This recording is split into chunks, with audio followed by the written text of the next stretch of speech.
Chapter 1. Tom and Daisy. That spring, the sun shone every day.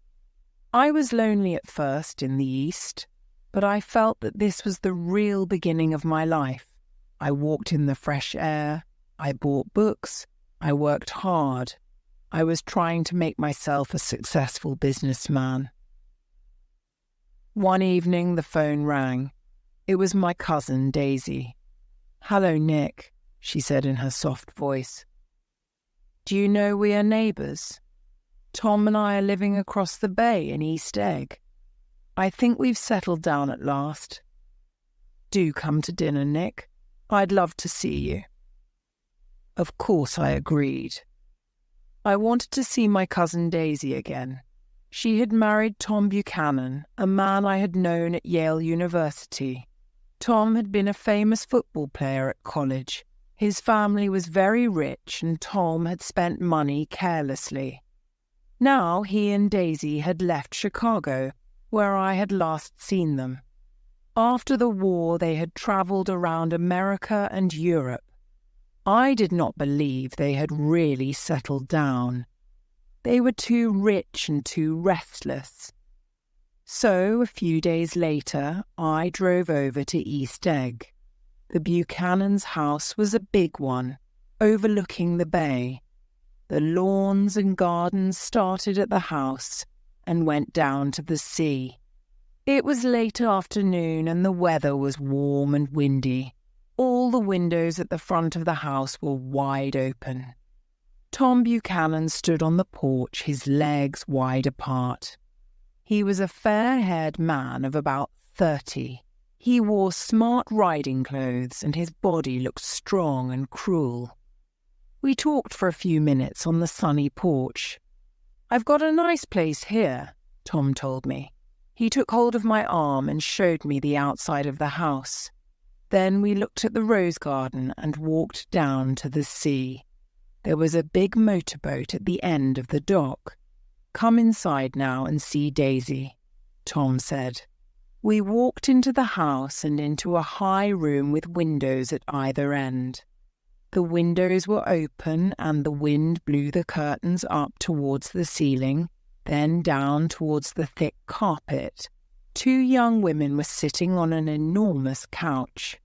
Their white dresses blew about in the wind until Tom shut the windows. The younger girl on the couch was Miss Baker. The other girl was my cousin, Daisy.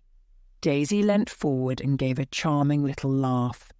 "I'm so very happy to see you again," Daisy said. Her eyes were bright and exciting, but her smile was sad. I told Daisy that I had stayed in Chicago on my way to New York. Lots of friends had sent her their love. "That's wonderful," Daisy cried. "Let's go back, Tom. Tomorrow." "I'm staying here, in the East," Tom said firmly. "I'll never live anywhere else." At that moment, drinks were brought in. Miss Baker did not take one. "No, thanks," she said. "I'm in training." Tom looked at her in surprise. "You are?" He took his drink and drank it quickly. "I don't know how you get anything done." I looked at Miss Baker and wondered what she did. She was slim with grey eyes and a pale, unhappy face. I was sure I had seen her before. "You live in West Egg," Miss Baker said to me. "I know somebody there. Gatsby. You must know Gatsby." "Gatsby?" Daisy asked quickly. "What Gatsby?" Before I could answer, we were told that dinner was ready. Tom Buchanan led me from the room. We were dining outside on the porch. 4 candles were burning on the table. "Why candles?" said Daisy, putting them out. "It's not dark enough for candles." Miss Baker sat down at the table and yawned. "We ought to do something," she said in a tired voice. "All right," said Daisy. "What shall we do? What do people do, Nick?" she asked me. When dinner was nearly over, the phone rang in the house. The butler came out and said something quietly to Tom. Tom stood up without saying anything and went inside. Daisy smiled at me across the table. Then she suddenly stood up and walked quickly into the house. Miss Baker leant forward in her chair. "Mr. Gatsby is my neighbour," I began. "Shh. Don't talk. I want to see what happens," Miss Baker said. "Is something happening?" I asked. "Don't you know?" Miss Baker said. "Tom's got a woman in New York. I thought everyone knew, but she shouldn't phone him at home, should she?" At that moment, Daisy and Tom came back together. "So sorry we had to leave you," Daisy said. The candles were lit again. We sat for a while in silence, finishing our wine. Then Tom and Miss Baker walked back into the house. Daisy put her elbows on the table and rested her head in her hands. "We don't know each other very well, Nick," she said softly. "You didn't come to my wedding. I wasn't back from the war." "That's true." "Well, Nick, I've had a very bad time. I don't really care about anything anymore. Shall I tell you what I said when my daughter was born?" "Do." "Well, when I knew I had a girl, I cried. Then I was glad. I hope she'll be a fool. That's the best thing for a girl to be. A beautiful little fool. I think life's terrible, Nick. I've been everywhere and done everything, and I hate it all." When Daisy was speaking, I believed her. I felt sorry for her too. Then I saw an unpleasant little smile on her lovely face, and I knew she had not been telling the truth. Inside the house, Tom and Miss Baker were sitting on the long couch. She was reading aloud from a magazine, and the light shone on her golden hair. As Daisy and I came in, Miss Baker threw down the magazine and stood up. "It's 10 o'clock, she said. "Time for me to be in bed." "Jordan's playing in the big golf match tomorrow," Daisy explained. "Oh, you're Jordan Baker," I said. I had seen her picture in the newspapers. I had heard a story about her too, how she had behaved badly in a golf match. "Good night, Mr. Carraway," Jordan said softly. "I'll see you again sometime." "Of course you will," said Daisy. "I think I'll arrange your marriage. I'll always invite you together and—" "Good night," Miss Baker called from the stairs. "I haven't heard a word." "She's a nice girl," said Tom after a moment, "but she shouldn't travel round the country alone." "But Nick's going to look after her now, aren't you?" Nick said Daisy. "Jordan's from my hometown, Nick. We grew up together." Tom looked hard at Daisy. "Have you been telling Nick secrets?" he asked. "Have I?" said Daisy, smiling at me. "What did we talk about, Nick? I can't remember." "Don't believe everything she tells you, Nick," Tom said. A few minutes later I went home. Tom and Daisy came to the door and stood there together. Two rich people with everything they wanted. But Daisy had told me she was unhappy, and Tom had a woman in New York. When I got back to West Egg, I sat for a while outside my house. In the bright moonlight, a cat moved silently across the garden. As I turned my head to watch it, I saw that I was not alone. 50 feet away, someone was standing on the lawn of Gatsby's house. The man stood very still, his hands in his pockets. I was sure it was Mr. Gatsby himself. I almost called out to him, but he seemed happy to be alone. He slowly stretched out his arms to the dark water. I looked out to sea too. There was one green light, very small and far away. When I looked back to Gatsby again, he had gone. I was alone now, in the dark night. Chapter 2. Myrtle Wilson. About halfway between West Egg and New York, the railroad crosses a dirty, narrow river. Trains always wait there. It was because of this that I met Tom Buchanan's mistress for the first time. One Sunday afternoon, Tom and I were going up to New York by train. I could see that Tom had been drinking. When we got to the river, the train stopped as usual. A dusty road ran by the side of the railroad. It was an ugly place. Suddenly, Tom stood up and took my arm. "Come on," he said. "I want you to meet my girl. Jump down." And he pulled me off the train onto the dusty road. I followed Tom to the only building in sight. There were 3 shops in the building and one was a garage. The sign said, "Repairs George B. Wilson cars, bought and sold."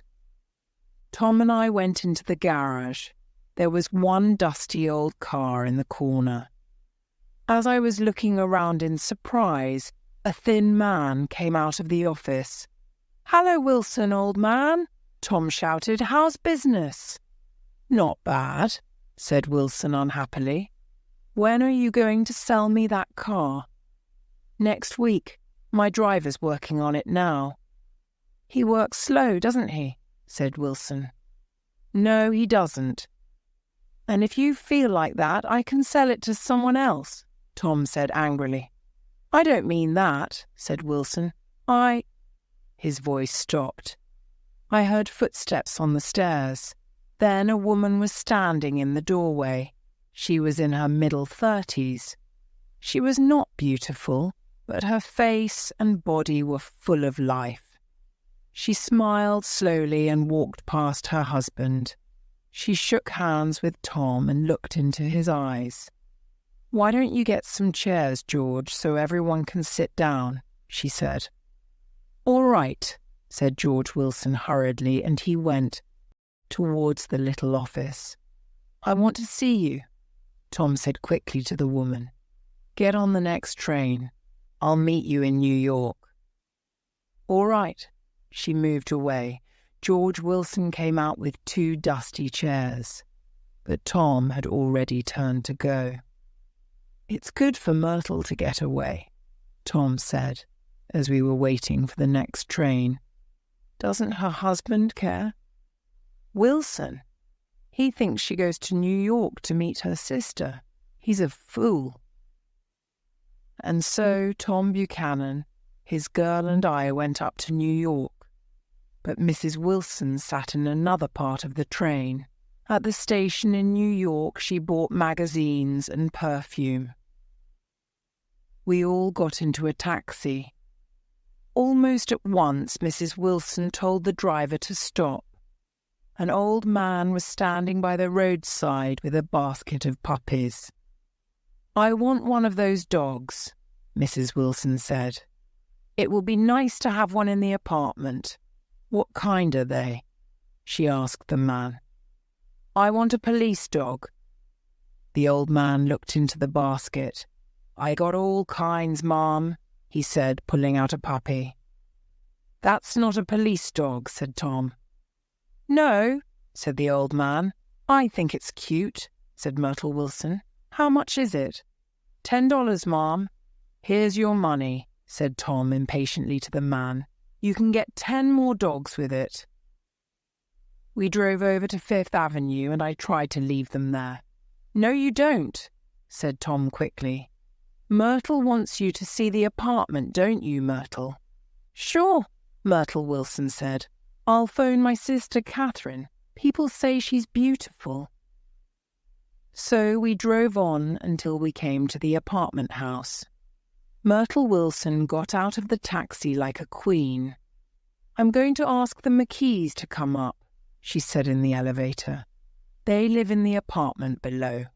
And I'll phone my sister too, of course." The apartment was 4 small rooms on the top floor. The living room was crowded with furniture. Mrs. Wilson sent the elevator boy out to buy food for the dog. Tom took a bottle of whiskey from a locked cupboard. I have been drunk only twice in my life. The second time was that afternoon. I remember Myrtle Wilson sitting on Tom's knee. After a time, I went out to buy some cigarettes. When I came back, the living room was empty. So I sat there smoking and reading the magazines.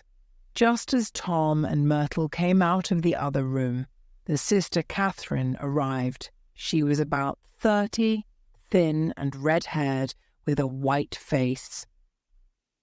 Then the McKees came up from the apartment below. Myrtle Wilson had changed her dress. It was very tight and looked expensive. Her laughter and the way she moved had changed too. She spoke and walked like a rich, fashionable woman. "I like your dress," said Mrs. McKee. "This old dress. I've had it for years," Myrtle laughed. "Have something to drink," Tom said to the McKees. "Get some more ice, Myrtle, before everyone goes to sleep." "I told the boy about the ice," Myrtle said angrily. "These people, you have to tell them all the time." Myrtle's sister Catherine sat down beside me on the couch. "Do you live down on Long Island too?" she asked me. "I live at West Egg." "Really?" "I was at a party there about a month ago, at the house of a man called Gatsby. Do you know him?" "I live next door to him." "Do you? He's awfully rich, you know. People say he got his money from Germany, in the war. I'm afraid of him." Catherine moved closer and looked across the room at Tom and Myrtle. "Both of them are unhappily married," she said. "But Tom's wife is a Catholic. She won't divorce him." I knew this was untrue, and I was shocked. "Why did you marry Wilson, Myrtle?" Catherine called across the room. "Nobody made you do it." Myrtle laughed. "Well, I thought he was a gentleman. I must have been crazy."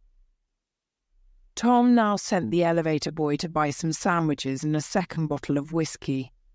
I wanted to go home. I went to the window and looked down into the dark street. Were people looking up at our lighted window and wondering what was going on? Myrtle Wilson called to me to sit down again. She began to tell me about her first meeting with Tom. "It was on the train," she said. "We couldn't stop looking at each other. When we got to New York, we got into a taxi together. I was so excited that I couldn't see where we were going, but I didn't care. You can't live forever, you know. You can't live forever." The room was filled with Myrtle's loud, false laughter. She turned to Mrs. McKee.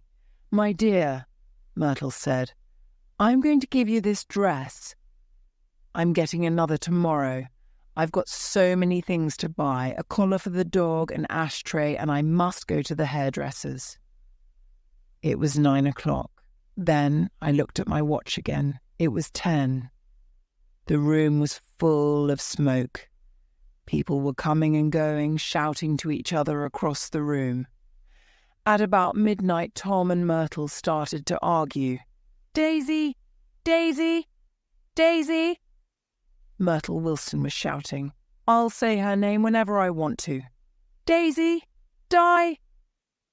With a short, hard movement, Tom Buchanan hit her across the nose. Myrtle cried out with pain.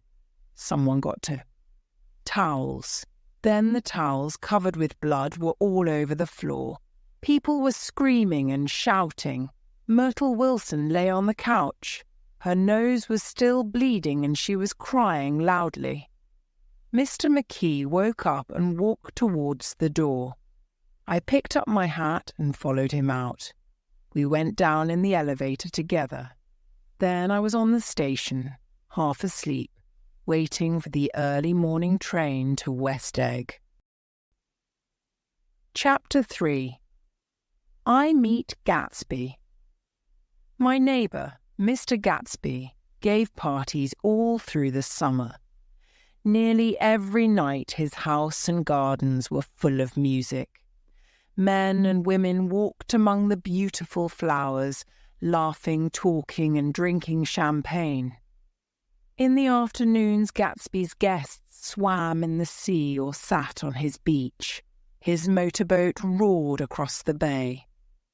Every weekend, Gatsby's cars carried his guests to and from the city. Coloured lights hung from the trees in Gatsby's gardens. Food was brought from New York, rich, beautiful food, and it was put on long tables under the trees. There was every kind of drink. At 7 o'clock, the band started to play. Cars from New York were parked outside Gatsby's house. Soon everyone was a little drunk and talking to people they had never met before. As it became dark, the lights grew brighter. The music and laughter were louder now. More and more people arrived. A girl began to sing with the band. The party had started.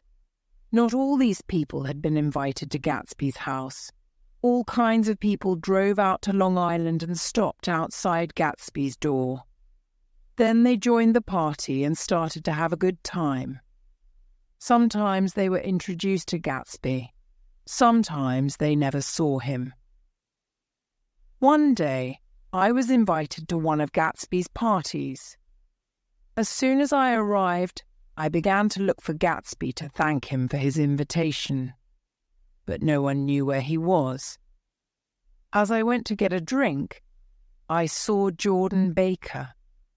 I walked towards her, glad to see someone I knew. "I thought you might be here," Jordan said. We took our drinks and sat down at a small table under a tree. Jordan began to talk to a girl in a yellow dress. "Do you come to these parties often?" Jordan asked her. "I come here when I can," the girl said. "No one cares what I do, so I always have a good time. Last time I was here, I tore my dress. Do you know Gatsby sent me a new one? It cost him $265. "There's something strange about a man like that," another girl said. "He doesn't want any trouble from anybody." She leant across the table and said, "Somebody told me that Gatsby killed a man." "I heard he was a German spy," a man added. "Oh, no, he was in the American army in the war, but I'm sure he's killed a man," someone else said. And the girls laughed excitedly. Supper was now being served. Jordan and I left our table and went to look for Gatsby. The bar in the garden was crowded, but Gatsby wasn't there. We walked into the house, opened a door, and found ourselves in a library. A fat, middle-aged man was leaning against the table. He stared at us through his round glasses. "What do you think?" he asked. "All these books, they're real." "Are they?" "Sure. I thought they were made of cardboard. Here, look. Gatsby is smart. He does everything right." And the man held up a book in front of our faces. "How did you get here?" the fat man asked. "I was brought. I've been drunk for a week." He shook hands with us and smiled. Jordan and I left him and went back into the garden. People were dancing now. The voices and the laughter were very loud. The moon was high in the sky. Champagne was being served in big glasses. Jordan and I sat down at a table with a well-dressed man of my own age. I was enjoying myself now. The music stopped for a moment. The man at our table looked at me and smiled. "I think I know your face," the man said. "Weren't you in France during the war?" "Yes, I was." "Me too," he said. We talked about the war for a few minutes. Then the man told me that he had a new motorboat. "Want to go out with me in the morning, old sport?" he asked. "Sure. What time?" "Let's say 9 o'clock. I looked around the garden and smiled. "This is an unusual party," I told the man. "I haven't seen my host yet. Gatsby sent me an invitation this morning. I ought to thank him." The man stared at me in surprise. "I'm Gatsby," he said. "I thought you knew, old sport. I'm not a very good host, am I?" Gatsby smiled. He had a pleasant smile. His smile made me feel important. I looked at Gatsby with interest. He was a tough-looking young man, but he had beautiful clothes and beautiful manners. At that moment, the butler hurried up to our table. Gatsby stood up and bowed to each of us. "Chicago's on the phone, you must excuse me," he said politely. "Please ask for anything you want, old sport. I will see you again later." When Gatsby had gone into the house, I said, "Who is he, Jordan? Does anyone know?" "He's a man called Gatsby. That's all I know. But where is he from? What does he do?" "Now you've got interested in him," Jordan smiled. "Everyone does. He told me once he was educated at Oxford, England. But I don't believe it." "Why not?" "I don't know. But who cares? He's got good manners and he gives big parties. I like big parties." There was a crash on the drums and the band leader spoke. "A new jazz tune for Mr. Gatsby," he cried. The band began to play. I looked up and saw Gatsby standing alone on the white steps in front of his house. His face was tanned and his hair was cut short. Gatsby stood there, very straight, his hands in his pockets. I wondered why people seemed a little afraid of him.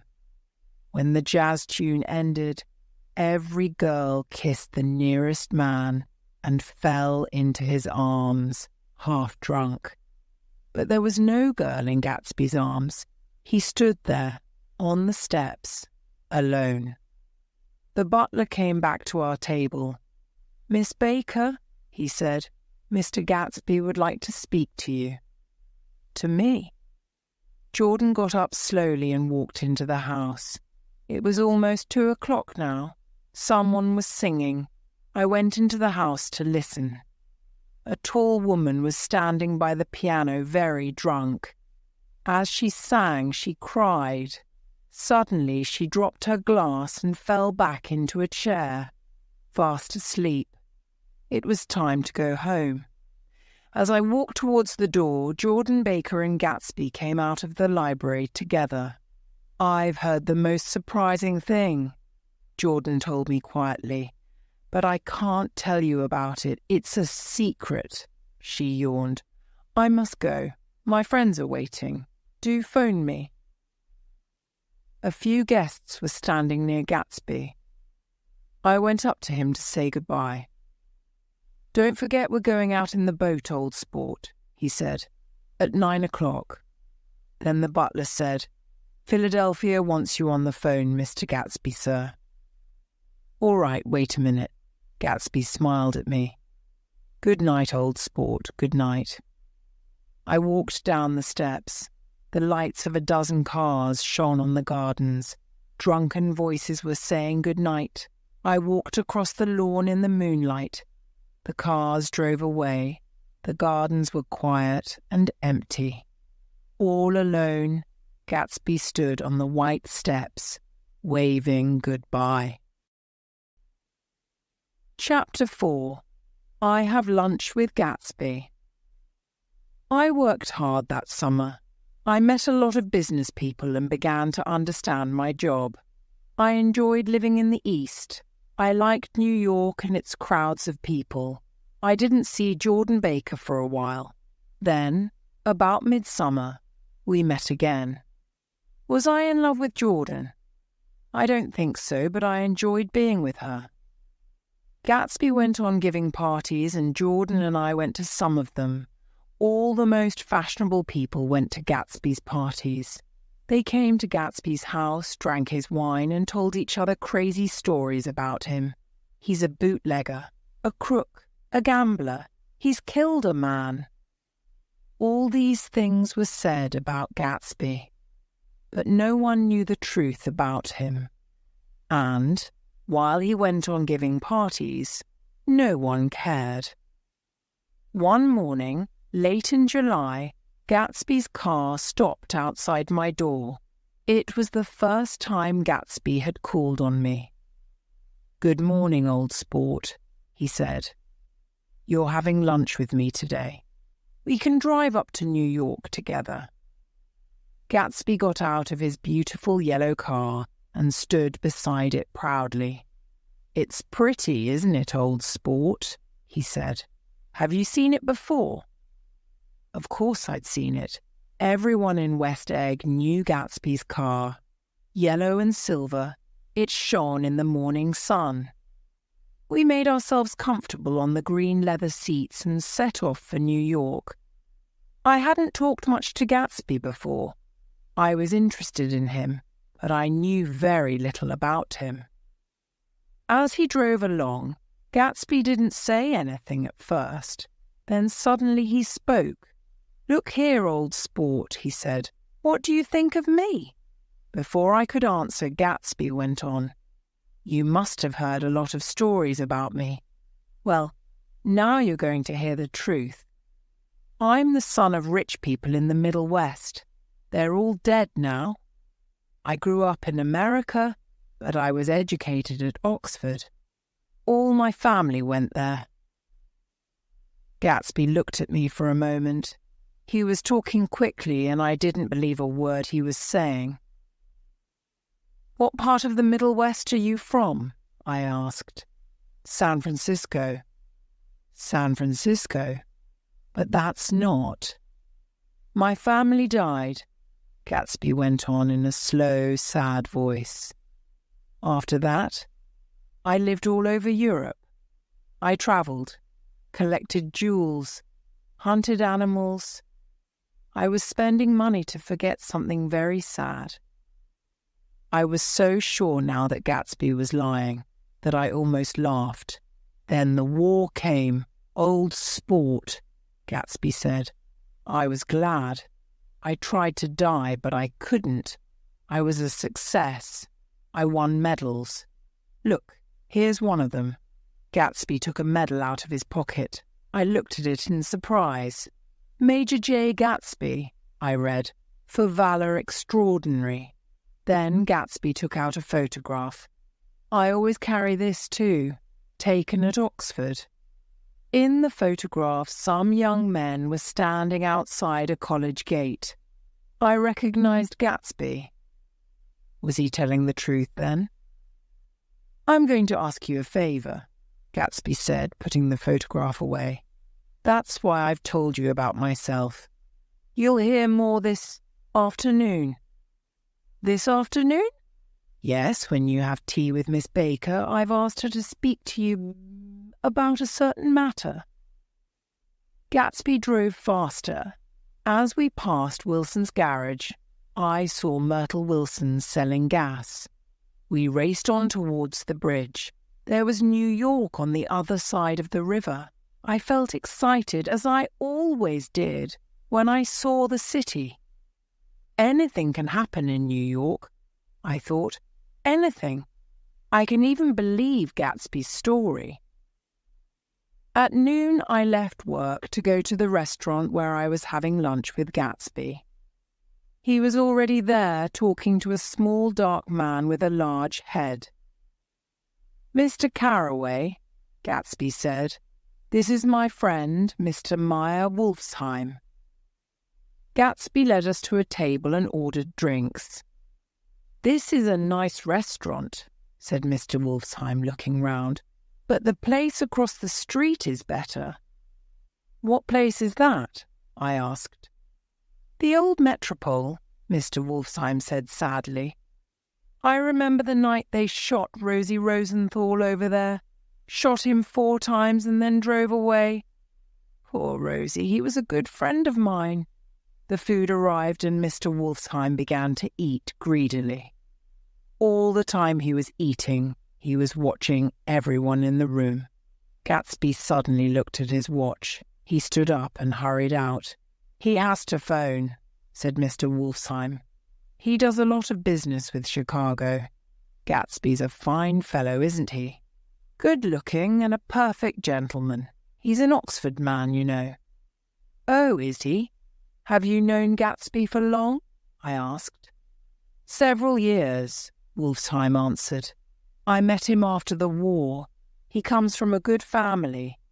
He's a gentleman to everyone, especially women. He'd never look at another man's wife." When Gatsby came back to our table, Mr. Wolfsheim got to his feet and looked round the room. "I have enjoyed my lunch," he said, "but I've got to leave you two young men now." And he hurried away. "Wolfsheim's well known on Broadway," Gatsby told me. "Who is he then? An actor?" "No, Meyer Wolfsheim's a gambler. He's clever, but he's done a lot of dangerous things." "Has he ever been in jail?" "They can't prove anything, old sport. He's too smart." It was time to go. As we stood up, I saw Tom Buchanan on the other side of the crowded room. When he saw me, Tom came over. "Where have you been?" he asked me angrily. "Daisy wants to know why you haven't phoned." "This is Mr. Gatsby, Mr. Buchanan," I said. The two men shook hands without speaking. There was a strange look on Gatsby's face. "How are you?" Tom asked me. "And why are you eating here?" "I've been having lunch with Mr. Gatsby." And I turned to speak to Gatsby. But he had gone. Chapter 5. Daisy and Gatsby. Start of the dream. Later that afternoon, I met Jordan Baker at the Plaza Hotel. After tea, she told me that Gatsby had known Daisy. They had known each other in the Middle West 5 years before. "Daisy and I grew up in the same town," Jordan began. "In 1917, Daisy was 18. She was the most beautiful and the most popular girl in Louisville. Her family was very rich. Daisy always dressed in white, and she had a little white car. She went out with all the young officers. The telephone in her house rang all day long. One day in October, I was walking past Daisy's house. Daisy was sitting in her car with an officer I hadn't seen before. They were so busy talking that they didn't see me. But I remember the way the young officer looked at Daisy. To him, she was the most beautiful thing in the world. About a month later, Daisy's mother found her packing her bag to go to New York. Daisy wanted to say goodbye to an officer who was going overseas. Her family stopped her, of course. "Was the officer Gatsby?" I asked. "Of course," said Jordan. Daisy was sad for a time and didn't go out much. By the following autumn, she was gay again. In February, she got engaged to a young man from New Orleans. But in June, she married Tom Buchanan from Chicago. It was the biggest wedding our town had ever seen. "Were you there?" I asked. "I was a bridesmaid," Jordan said. On the day before the wedding, Tom gave Daisy some pearls, worth $350,000. That evening, Daisy's family was giving a big dinner. Half an hour before the dinner started, I went up to Daisy's room, Jordan went on. The pearls were on the floor. Daisy was lying on the bed with a bottle of wine in one hand and a letter in the other. She was very drunk. "Never had a drink before," Daisy said, "but how I enjoy it." She picked up the pearls and said, "Here, take them downstairs. Tell them Daisy's changed her mind." Then she began to cry. She cried and cried. I found her mother's maid and we got Daisy into a cold bath. The letter in her hand came to pieces in the water. Half an hour later, Daisy walked downstairs. She looked very beautiful and the pearls were round her neck. Next day, Daisy married Tom Buchanan and they went on their honeymoon. I met them again when they came back. I've never seen a girl so in love with her husband. That was in August. A week later, Tom crashed his car. The girl with him broke her arm and the story got into the papers. The girl was a maid from the hotel. The following April, Daisy had a baby girl and the family went to France for a year. Then they went back to Chicago. Well, about 6 weeks ago I asked you about Gatsby, Jordan went on. Daisy heard me. She knew he was the same man she had known in Louisville. It's strange that Gatsby came Hast too, I said. But it isn't strange at all, Jordan replied. Gatsby came here to be near Daisy. He can see her house across the bay. Then there was a reason for all those parties. Gatsby had hoped that one evening Daisy would walk into his house. Gatsby wants you to do something for him, Jordan was saying. He wants you to invite Daisy to tea. Then he'll call in too. He wants to show Daisy his house. I thought for a moment. Gatsby wasn't asking very much. He had waited 5 years. He had given big parties to strangers. And why? To see Daisy one afternoon. At tea. Does Daisy want to meet Gatsby again? I asked. Oh, she doesn't know about it, Jordan answered. Gatsby wants it to be a surprise. It was dark outside by now. I asked Jordan out to dinner and we took a taxi. It was a beautiful night. I had heard enough about Daisy and Gatsby. I put my arm around Jordan, looked into her grey eyes, and kissed her. Chapter 6. Daisy Comes to Tea. It was nearly 2 o'clock in the morning when I got home. For a moment I thought my house was on fire. Then I saw that all the lights were on in Gatsby's house, but everything was silent. There was no music and no happy laughter. As I stood there, Gatsby walked across the lawn towards me. I thought it was a party, I said. No, I'm all alone, old sport. Why not come for a drive in my car? It's too late. Well, what about a swim? I haven't used the pool all summer. I've got to go to bed, I said. All right, old sport. But Gatsby did not move. I knew what he wanted to ask me. I've had a talk with Miss Baker, I said. I'll phone Daisy tomorrow. What day would be best? I don't want to put you to any trouble, Gatsby began quickly. How about the day after tomorrow? Fine, Gatsby said. I must get the grass cut, get a few flowers. We must have everything right, old sport. When the day of the tea came, it was pouring with rain. Gatsby had sent a man to cut my lawn. At 2 o'clock, Gatsby sent over enough flowers to fill every room in my little house.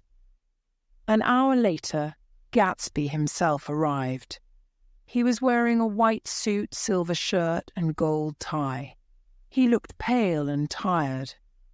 Gatsby sat down and tried to read, but he looked up at every sound. Suddenly he stood up and said, I'm going home. Nobody's coming. Don't be silly, I said. It's only 2 minutes to 4. So Gatsby sat down again, and at that moment we both heard the sound of a car.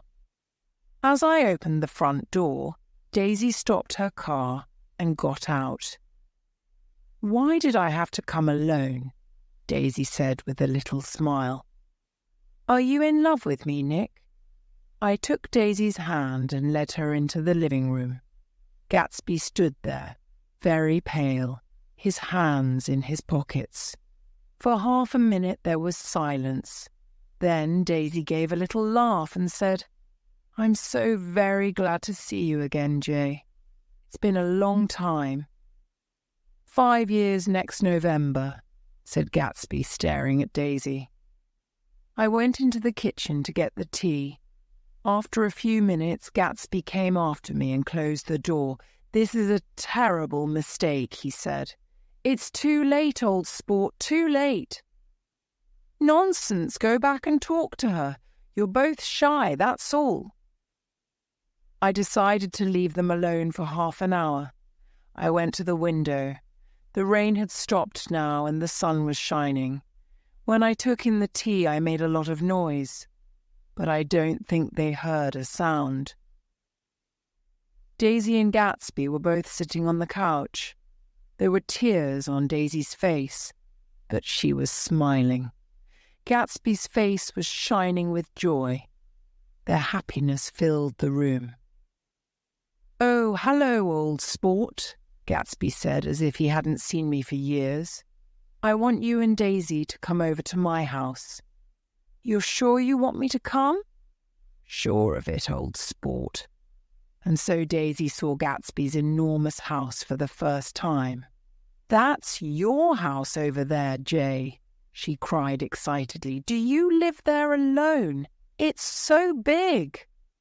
"I always keep it full of famous, interesting people," Gatsby told her. We wandered through the gardens.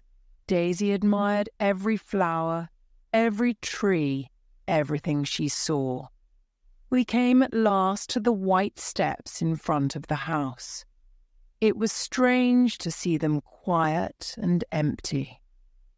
Inside the house, we wandered through room after room. We admired the books in the library. All the beautiful rooms were empty and silent. We went upstairs and looked at bedrooms and bathrooms, painted in pale, rich colours. Finally, we came to Gatsby's own rooms, where we sat down to have a drink. Gatsby had never stopped looking at Daisy. Once he nearly fell downstairs. He was trying to see everything in his house through her eyes. He was like a man walking in his sleep. "It's a funny thing, old sport," Gatsby said slowly. "When I see, I can't believe."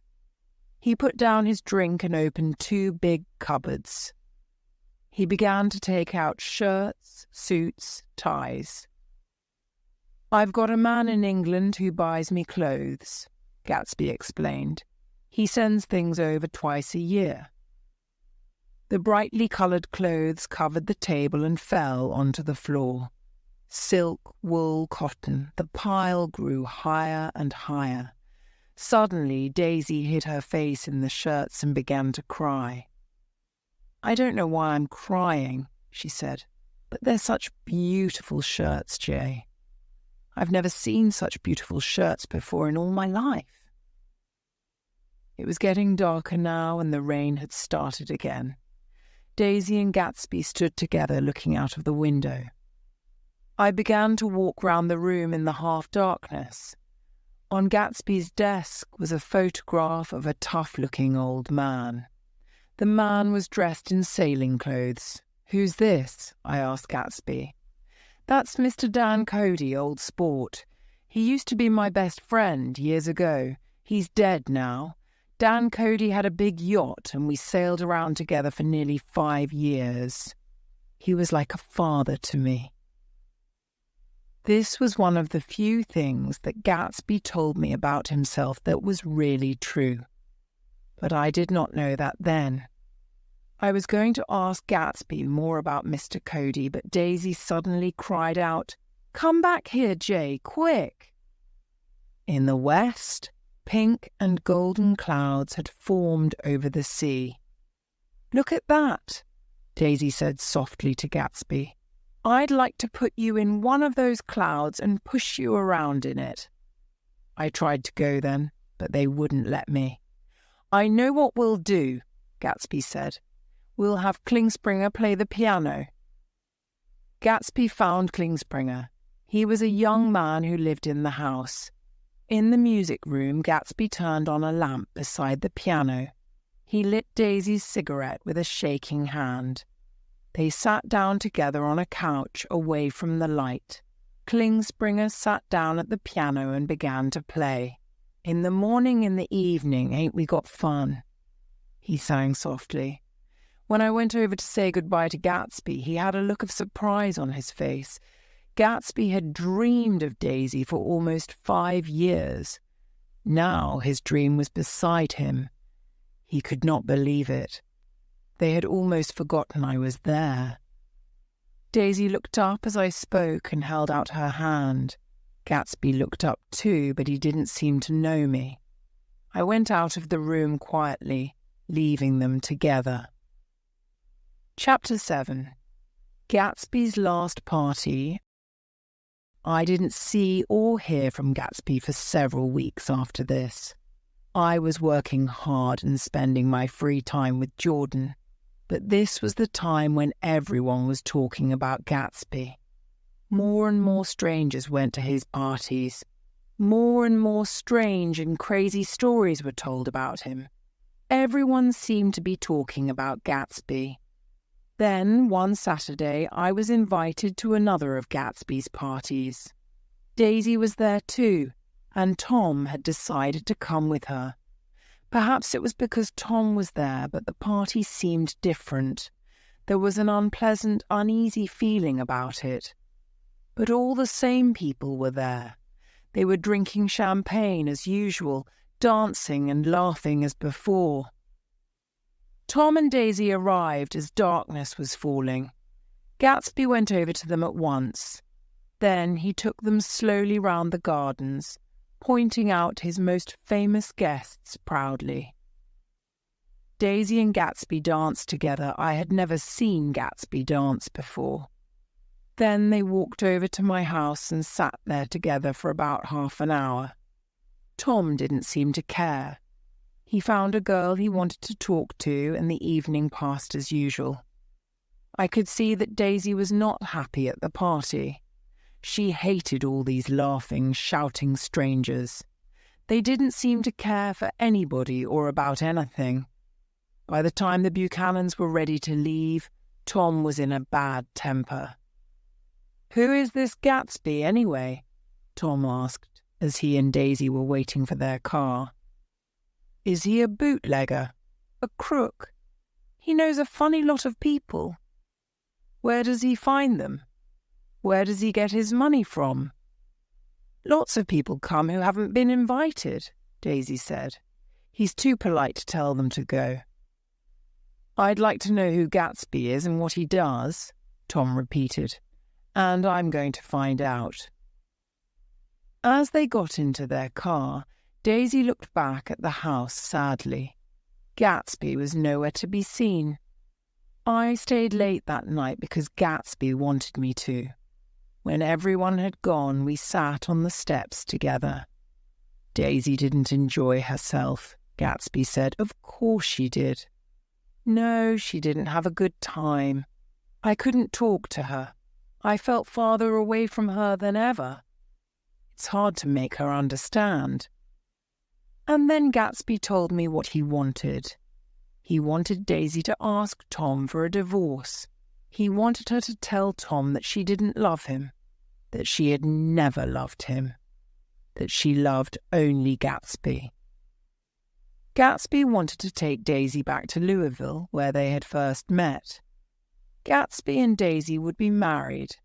Gatsby wanted the last 5 years to be completely forgotten. Gatsby didn't seem to understand how much he was asking. "Don't ask Daisy for too much at once," I told him. "You can't repeat the past." "Can't repeat the past," Gatsby said in surprise. "Of course you can. Everything's going to be the way it was before. She'll see." Gatsby began to talk about the time when he had first met Daisy. He told me about the first time he had kissed her. That was when Gatsby's dream had begun, and he had spent his life trying to make that dream come true. But no woman can be turned into a dream. I could see this, but Gatsby could not. He could see no reason why he and Daisy should not be happy forever. Chapter 8. The hottest day of summer. It was when everyone was talking about Gatsby that his parties suddenly came to an end. One Saturday there were no lights in Gatsby's house or in his garden. A few cars drove up to the house but almost immediately drove away. I wondered what was the matter. I decided to go over and find out. A new servant opened the door. "Is Mr. Gatsby sicko?" I asked. "No," he said rudely. "Well, tell him Mr. Carraway called."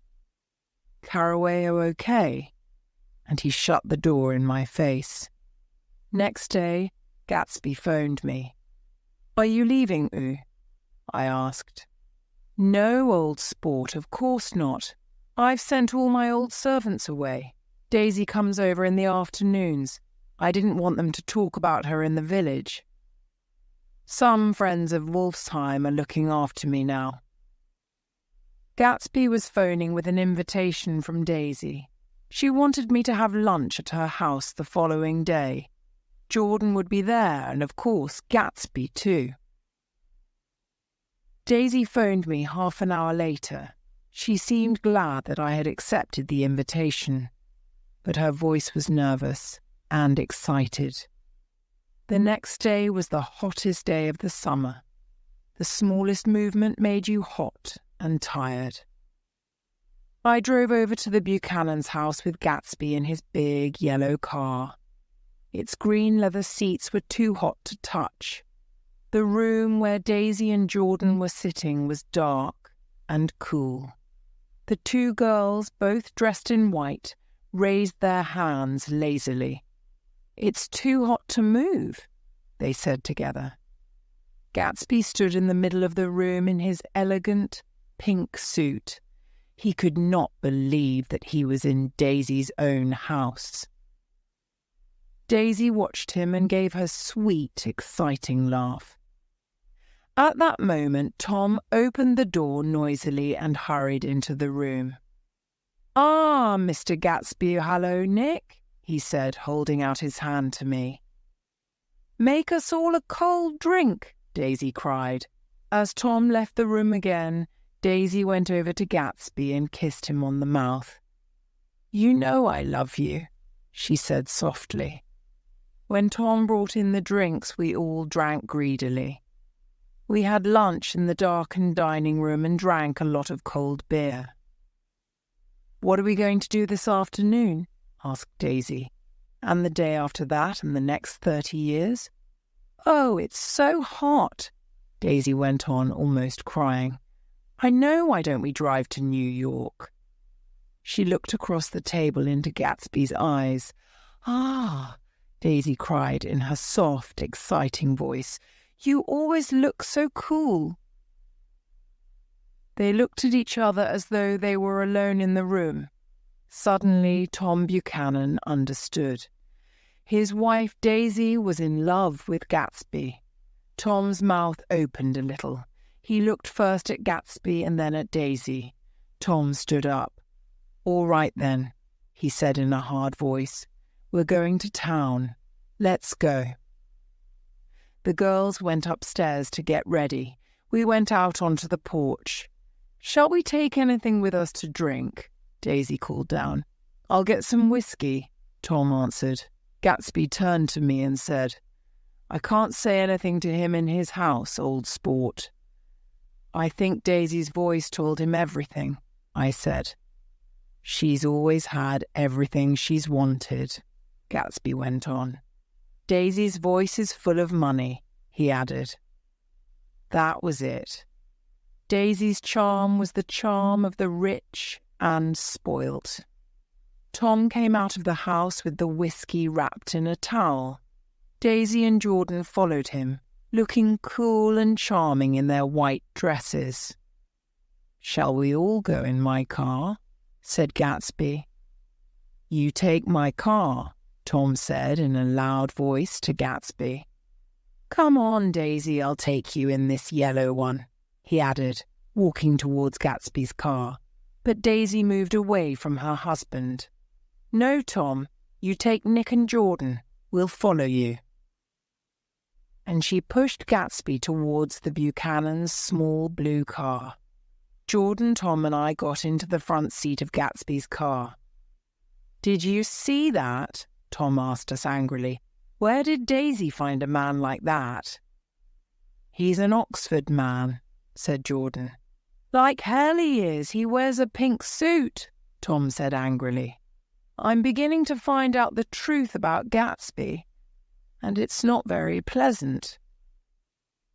We were all hot and bad-tempered by now. When Tom reached Wilson's garage, he had to stop for gas. Wilson came out slowly and stood in the hot sun. He looked very ill.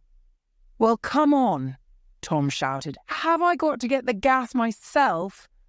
"I'm sick," said Wilson. "I've got to get away. When can you sell me your old car?" "Next week," Tom said quickly. "What about buying this yellow one? I got it last week. Why are you going away?" "My wife and I are going west," Wilson said. "I'm getting her away from here. I found out something." Tom stared at him. "Never mind about that. What do I owe you?" he said in a hard, cold voice. As Tom was giving Wilson the money, Gatsby and Daisy drove by in the blue car.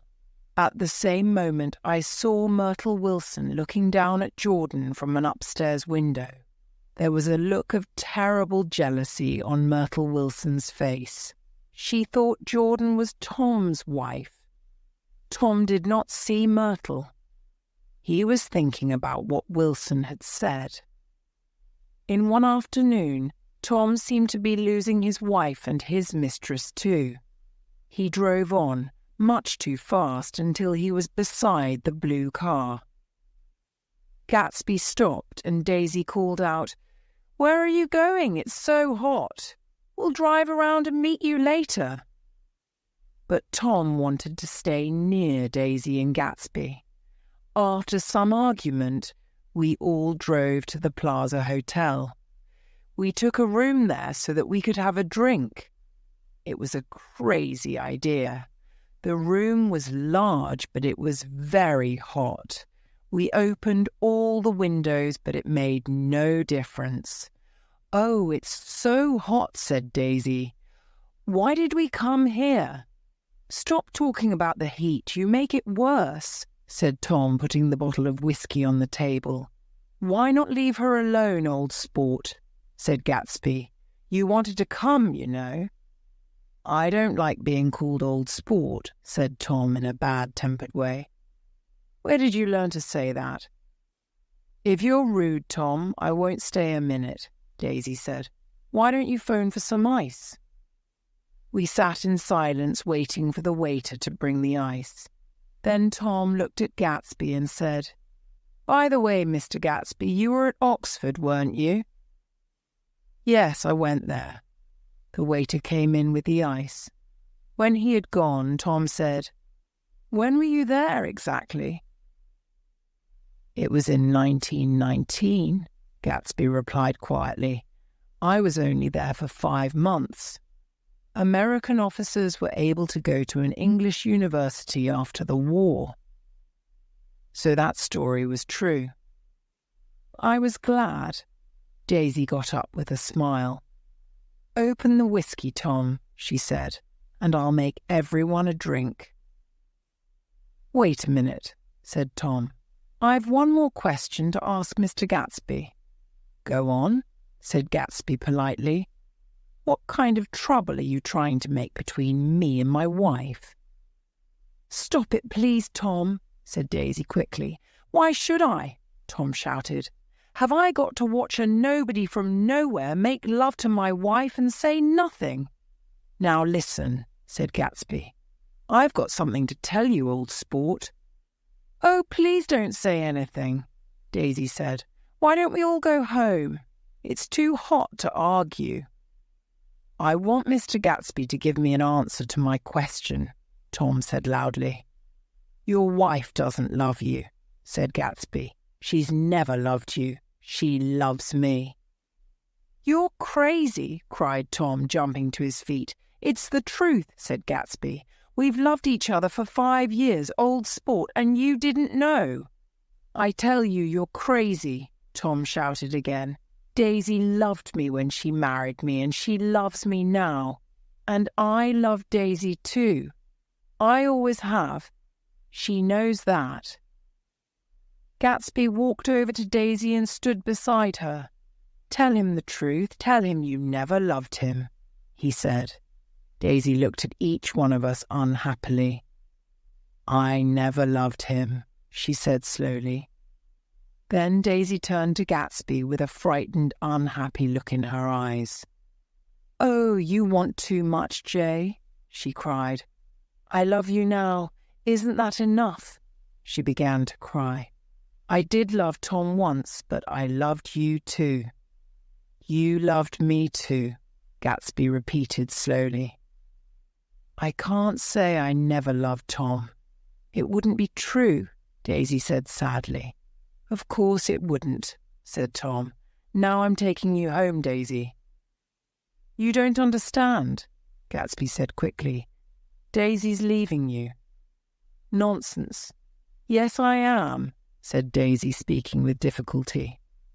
You're leaving me for a little crook, Tom shouted. He's a bootlegger. He's a friend of Meyer Wolfsheim. I've been hearing all about you, Mr. Gatsby. You and your friends ought to be in jail. I looked at Gatsby. His face was hard with a terrible expression. I could believe then that he had killed a man. He started to talk to Daisy quickly, excitedly. Daisy did not seem to be listening. On that hot afternoon, Gatsby's dream was slipping farther and farther away from him. Please, Jay, Daisy said suddenly. Don't say any more. You must stop all this, please. Tom smiled. He knew that he had won. You go home, Daisy, he said in a quiet voice. Go with Mr. Gatsby in his car. He won't trouble you again. And slowly, sadly, Daisy and Gatsby had gone. It was 7 o'clock when Jordan and I left the hotel with Tom. As we drove back over the bridge, I remembered that it was my 30th birthday. I felt sad and tired. Chapter 9, Death in the Evening. We saw the quiet crowd of people outside Wilson's garage from some distance away. Looks like an accident, Tom said. Wilson will have some repair work at last. Tom slowed down. When he saw the looks on the people's faces, he stopped the car. Inside the garage, someone was crying, "Oh my God! Oh my God!" over and over again. There's some bad trouble here, Tom said excitedly. We got out of the car and Tom pushed through the crowd into the garage. Myrtle Wilson's body, wrapped in a blanket, lay on a table by the wall. Her mouth was open and a little blood was coming from it. Tom stood there looking down at her. "Oh my God, repeated Wilson, his hands over his face. Tom looked round the garage slowly. He went up to a policeman who was writing in a notebook. "What happened?" Tom asked him. "Car hit her," the policeman said. "She ran out into the road and was killed at once. The car didn't stop." "The car was coming from New York," said someone in the crowd. "It was a big, yellow car, going about 60. Wilson looked up and shouted out, "You don't have to tell me what colour it was. I know it was a yellow car, all right."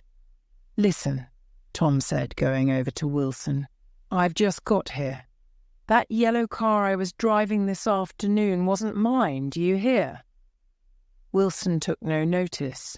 "Let's get out," Tom said to me, and we pushed our way back through the crowd. Tom drove on slowly at first, then faster. When I looked at him, I saw that he was crying. "That Gatsby, the goddamn coward," Tom cried. "He killed Myrtle. He killed her, and he didn't stop his car." Later, I heard what had happened. Wilson had at last found out that Myrtle had a lover. She refused to tell Wilson the man's name, so Wilson had locked her in her bedroom for several hours. Just before 7, someone had heard Myrtle cry out, "Beat me! Hit me! You dirty little coward!" Then Myrtle had rushed out into the evening darkness. She had been shouting and waving her arms. Had she wanted the yellow car to stop? Myrtle Wilson was killed instantly, and her blood ran onto the dusty road. Tom stopped his car outside his house and looked up at a lighted window. "Daisy's home," he said. Then he looked at me and said, "I'm sorry, Nick. I should have taken you to West Egg. I'll phone for a taxi to take you home. Come in and have some supper." "No, thanks," I said. "I'll wait outside." Jordan put a hand on my arm. "Do come in. It's only 9:30, she said. I shook my head. I was feeling tired and sick. I had had enough of the Buchanans for one day. Jordan looked at me for a moment. Then she followed Tom quickly into the house. That was the last time I saw her. I walked slowly down the drive to wait for the taxi by the gate. Gatsby stepped out onto the path in front of me. His pink suit shone in the moonlight. "What are you doing here?" I asked in surprise. "Just standing here, old sport." Was she killed?" Gatsby asked slowly. "Yes, I thought so. That's what I told Daisy. I got back to West Egg and put the car in the garage," Gatsby went on. "I don't think anyone saw us." I stared at Gatsby, feeling that I hated him. "How the hell did it happen?" I asked angrily. "Well, I tried to turn the wheel," Gatsby began. I suddenly guessed the truth. "Was Daisy driving?" "Yes," said Gatsby after a moment, "but of course I'll say I was. Daisy was very upset when we left New York. I thought driving would calm her down. That woman rushed into the road just as a car was coming the other way.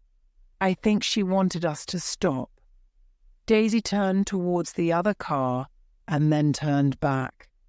She was very frightened. I put my hand on the wheel, but the woman was already under the car." "Daisy wouldn't stop," Gatsby explained. "Then she felt faint, and I drove home. I'm waiting here now in case Tom makes any trouble." "Tom's not thinking about Daisy," I said. Then I thought for a moment. What would Tom do if he found out that Daisy had been driving? Would he believe that Myrtle's death had been an accident? "You wait here," I said to Gatsby. "I'll go back to the house and see what's going on." The light was on in the kitchen. Daisy and Tom were sitting opposite each other at the kitchen table. Tom was talking and holding Daisy's hand. Daisy looked up at Tom and nodded her head. They looked as though they belonged to each other. They looked as though they were planning something. I went back to Gatsby, who was standing where I had left him. I could hear the sound of my taxi. "It's all quiet," I said. "You'd better come home with me." Gatsby shook his head. "I'll wait here till they go to bed. Daisy may need me. Good night, old sport." Gatsby put his hands in the pockets of his pink suit. I left him standing there, in the moonlight. Chapter 10. The End of a Dream. I slept badly that night. I had terrible, frightening dreams. Just before dawn, I heard a taxi driving up to Gatsby's house. I dressed and went over there at once. The front door was open.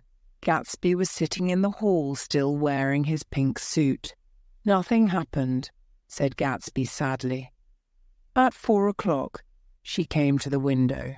For a moment. Then she turned out the light. We looked round the house for a cigarette. There was dust everywhere. We sat smoking in the darkness.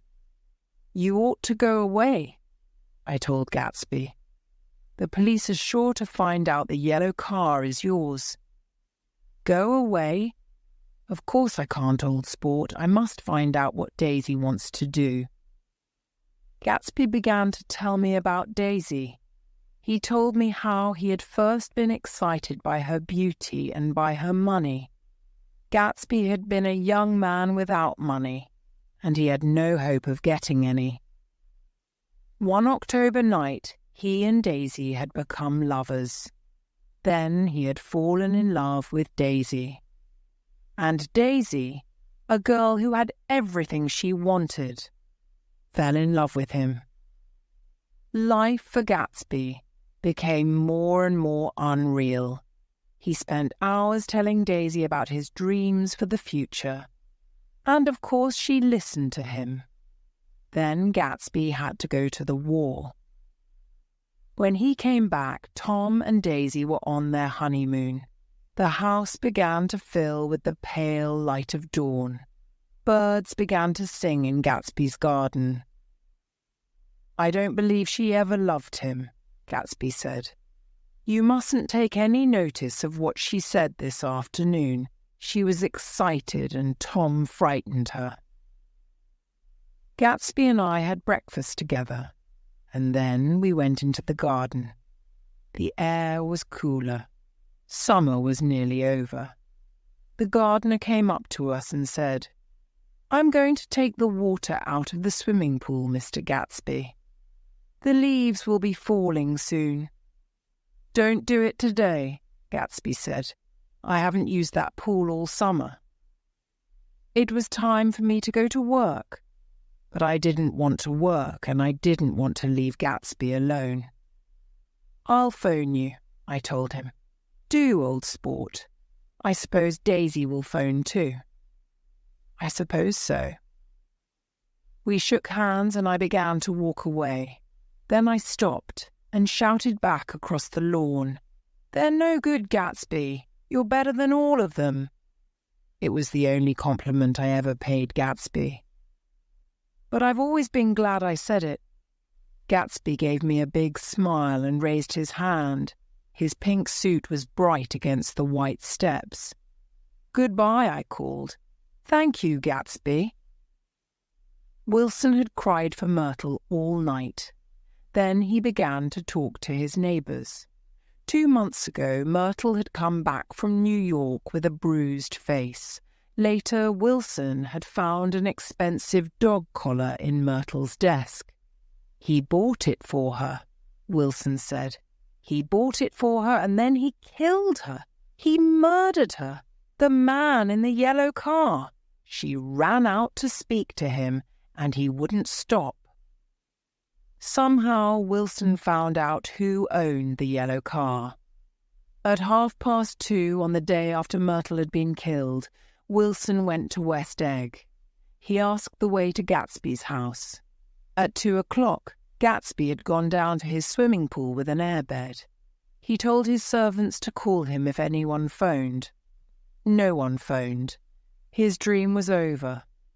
I couldn't do much work that day. I got back to West Egg by about 4:30. Gatsby wasn't in the house. One of the servants told me he had not come back from the swimming pool. We hurried down to the pool. The airbed was moving slowly round and round. There was a little blood in the water and Gatsby lay on the airbed, dead. As we carried Gatsby's body up to the house, we saw Wilson lying on the grass. Wilson had shot Gatsby and had then shot himself. At the inquest, Myrtle's sister swore that Myrtle had never known Gatsby. She said, too, that Wilson and his wife had been completely happy. So Wilson was called a man made mad with grief, and the case was closed. About half an hour after we had found Gatsby, I phoned Daisy. "Mr. and Mrs. Buchanan went away this afternoon," a servant told me. "They will be away for some time." Did they leave an address? I asked. No, the servant replied. Have you any idea where they are? I don't know, sir. I'm very sorry. I felt that I had to tell someone about Gatsby. I thought of Meyer Wolfsheim. I phoned him, but he had already left his office. The following morning, I sent a servant to New York with a letter. Wolfsheim sent back a very short answer. Dear Mr. Carraway, this has been a great shock time. I cannot go to the funeral as I am very busy. I would rather not visit the house. I'll remember him as he was. Yours truly, Meyer Wolfsheim. All that day and the next, I had to answer the questions of the police and the reporters. The news of Gatsby's death was in all the papers. But Daisy didn't phone. Then a telegram arrived from Henry Gatz. He had read the news of his son's death in a Chicago newspaper. He was coming to the funeral. The truth was that Jay Gatsby had started life as James Gatz. He was the son of a poor farmer in the Middle West. He had left home when he was 16. For a year, James Gatz had lived near Lake Superior, working as a fisherman. Gatz had become a good-looking young man, popular with women. He had gone to college, but had only stayed there for 2 weeks. James Gatz was already ambitious. He was dreaming of success. One morning, Gatz saw Dan Cody's big white yacht near the shore. Gatz found a boat and sailed over to the yacht to ask for a job. Dan Cody asked a few questions. Gatz told Dan Cody that his name was Jay Gatsby. Cody saw that the young man with the pleasant smile was quick and ambitious. When the yacht sailed, Jay Gatsby went with it. Gatsby stayed with Cody for 5 years until the old man died. Gatsby didn't get any of the old man's money, but Gatsby had learnt how the rich live. Gatsby now knew what he wanted. Mr. Henry Gatz was already in tears when he arrived for the funeral. He was an old man and was so upset that he could hardly stand. But when he had looked round the house, he became more cheerful. Jimmy did well out here in the East, Mr. Gatz said. This is where he made all his money. He was a good boy, and he had a great future. He could have done something really good for his country. I was proud of my boy, Mr. Carraway. This has been a terrible shock to me. On the day of the funeral, it rained and rained. At 3 o'clock, the minister arrived. Gatsby's father and I waited for the other mourners. After half an hour, the minister began to look at his watch. We waited a little longer, but nobody came. It was raining hard when we reached the cemetery. As we walked towards the grave, I heard someone following us. It was the fat man with glasses I had seen in Gatsby's library 3 months before. As we stood by the grave, I saw that Daisy hadn't sent a flower or a message. After the funeral, the fat man said, "I'm sorry I couldn't get to the house." "That's all right," I said. "Nobody came to the house." The fat man stared. "My God," he said, "and hundreds of people used to go there. What friends?" Chapter 11. I go back to the West, and that is the end of Gatsby's story. After Gatsby's death, I couldn't live on Long Island any longer. I wanted to go back to the West. I wanted to go back to where we all came from. I wanted to return to the place where I felt happiest. I saw Tom Buchanan once more in New York before I left. When he stopped and held out his hand, I put my hands behind my back. "What's the matter, Nick?" he asked. "Won't you shake hands with me? You know what I think of you. I answered. What did you say to Wilson that afternoon? Tom stared at me, and I knew I had guessed right. Tom took hold of my arm. Listen, he said. I told Wilson the truth. He came into our house with a gun. He would have killed one of us if I hadn't told him who owned the yellow car.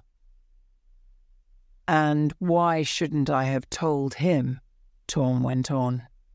That Gatsby made a fool of you and of Daisy too. But he was tough and he killed Myrtle like a dog. There was nothing I could say.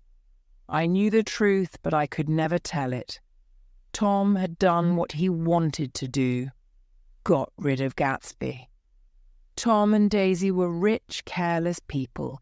They took what they wanted and destroyed what they didn't need. Then they went away, leaving others to clear up the mess. Gatsby's house was empty when I left, and the grass had grown very long. On my last night, I stood in the garden, thinking about Gatsby and his dream. Gatsby had believed in his dream. He had followed it and nearly made it come true. Everybody has a dream, and, like Gatsby, we must all follow our dream wherever it takes us. Some unpleasant people became part of Gatsby's dream, but he cannot be blamed for that. Gatsby was a success in the end, wasn't he?